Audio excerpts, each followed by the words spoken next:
আসসালামু আলাইকুম রহমতুল্লাহ। এই ব্রিজটার কাজ হচ্ছে না, অনেক দিন হয়ে গেছে। ব্রিজটার এই রাস্তাটা ভেঙে গেছে, কিন্তু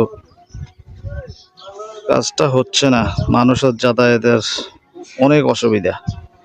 এই চিকন একটা জায়গা, এখান দিয়ে মানুষ পারাপার হচ্ছে, এখান দিয়ে এটাও ভাঙি যাস, কিন্তু এরকম হইলে তো চলবে না। কি যে অবস্থা সব দিকে।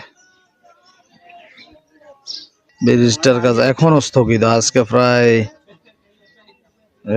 1-1.5 মাস হয়ে গেছে। কাজ করলে 3-4 দিনের কাজ, কিন্তু কাজটা আস্তে আস্তে করার আরই করবো আরই, এই হলো অবস্থা। দেশের অবস্থাটা খুব খারাপ। আর ওখান দিয়ে আমাদের দক্ষিণ মুসাফর যে ক্লোজারটা আছে, ওইটাও এই অবস্থা। আমি সরকারের দৃষ্টি আকর্ষণ করতেছি যেন কাজটা তাড়াতাড়ি হয়ে যায়,